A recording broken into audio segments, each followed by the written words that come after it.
चलिए अम्मा।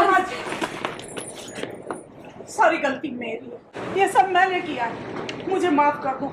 समझन जी, मैं हाथ जोड़ के माफी मांगती हूँ आपसे, मेरे से बहुत बड़ी गलती हो गई। मेरी गलती की सजा मेरी बेटी को मत। मम्मी, आपने ऐसा क्यों किया? ये गहने तो ताई जी के थे ना। ताई जी के गहने नकली नहीं हो सकते। फिर ताई जी के गहने कहाँ रखे आपने? वो मैंने बेचे के तेरी शादी करने की बेटा। पर ताई जी के गहने बेचने का हक आपको किसने दिया? बेच लिया आपने? आपने मुझे बताया क्यों नहीं? अरे तो मैं क्या करती, घर की हालत तो तुझे पता है ना। तेरे पापा ने टूटी कोड़ी नहीं कमाई, मेरे हाथ में कुछ नहीं था, सब कुछ मुझे ही संभालना था। बस वो गहने थे मेरे पास जो मुझे बेचने पड़े, जो कि मैंने ये सब आपसे छुपाया, आपको नहीं बताया। मैंने मंगल को भी नहीं बताया, इसके पापा को भी कभी नहीं बताया। लोगों की कोई दोनों की कोई गलती नहीं, ना इन दोनों ने किसी के साथ छल किया, ना ही धोखा। गुनाहगार मैं हूँ, बस मैं। तो हमको बताना तो चाहिए था आपको।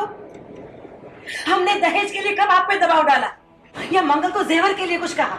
शादी से पहले हमने आपको साफ साफ कहा था कि हमें सिर्फ आपकी बेटी चाहिए और कुछ नहीं। कहा था या नहीं? हमें दिखावा बिल्कुल पसंद नहीं है शांति जी, जितनी औकात है उतना ही करना चाहिए। माता रानी की कृपा से हमारे आदित्य को पैसों की कोई कमी नहीं है। आपको क्या लगा हम मंगल को जला के मार डालते? अरे नहीं नहीं सुंदर जी, आपने तो मेरी बेटी को रानी बना के रखा, भूल मुझसे हुई है, माफ कर दो। मैं डर गई थी, इतने बड़े घर का रिश्ता आया, आप लोगों की नाक ऊंची रहे समाज में, हम गरीबों की वजह से आपको लोगों के ताने ना झेलने पड़े। बस इसीलिए मैंने नकली गहने पहना दिए। आपको समाज और उनके तानों के बारे में बात करते हुए शोभा नहीं देता। देखकर लगता नहीं आप कि आपको कोई डर लगता है, वरना जो कुछ भी हुआ ना ये कभी होता ही नहीं। आप मुझे गलत समझ रहे हैं। बस कीजिए, कुछ नहीं सुनना है हमें। जीजू, चाची ने जो किया एक मजबूर माँ बनकर की। कौन सी माँ चाहेगी कि उसकी बेटी की शादी पैसों के कारण रुक जाए या वो सोना गला लेकर अपने ससुराल चली जाए? माँ की समझ में जो था उन्होंने किया। आपने देखा होगा, जब एक चिड़िया अपने बच्चे को किसी खतरे में देखती है तब वो उसे बचाने के लिए किसी और चिड़िया के घोंसले में जाकर अंडा रख देती है, किसी तरह बस बच्चा पल जाए। और वो दूसरी चिड़िया वो भी उसे पालती है, उसे उठाकर बाहर नहीं फेंकती। ये नहीं मतलब वो ये नहीं मानती कि उसके साथ धोखा हुआ है। तो इसमें सही क्या है गलत क्या है कौन बताएगा? उससे गलत काम तो करवाती है। कुसुम ने इतने सालों का अनुभव है, उसने दुनिया देखी है, वो समदन जी को जानती है, मंगल को जानती है, उसको चीज़ें पता है कि मंगल धोखा नहीं दे सकती, मंगल झूठ नहीं बोल सकती। और कुसुम का स्वभाव है कि सच को सच और झूठ को झूठ बोलना, चाहे फिर वो कोई भी हो। और बहू और गहने को हम तुलना नहीं कर सकते, गहने दूसरे आ सकते हैं, बहू दूसरी नहीं आ सकती।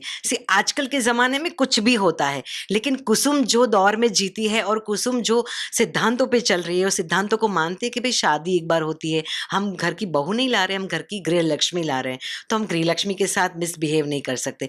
गहने तो ठीक है ना, दूसरे आ जाएंगे। पर जब मंगल को ये बोला आदित्य ने कि मुझे नकली बीवी भी नहीं चाहिए, नकली गहने भी नहीं चाहिए, तब जाके मुझे बड़ा दुख हुआ कि मंगल तो मेरी बहू है, मैंने उसको बेटी माना है। और बहुत ही अच्छा डायलॉग था कुसुम का कि भगवान ने मुझे बेटी नहीं दी, लेकिन मैंने मंगल को अपनी बेटी माना है। और ये बात मुझे अच्छी तरह से पता है, मतलब कुसुम को, कि एक बेटी को बिना गलती के अगर ससुराल से निकाल दिया जाए तो उसकी लाइफ क्या होती है, मतलब उसका घर कौन सा होता है, उसकी लाइफ कितनी बर्बाद हो जाती है, पूरे समाज में थू-थू हो जाती है। तो मुझे इस चीज़ की नज़ाकत पता है। अभी बोल दिया, हमने गुस्सा कर दिया, उनको बराबर सुना दिया, वो बात ठीक है, लेकिन रिश्ता तोड़ना इतनी सी बात के लिए वो सही नहीं है।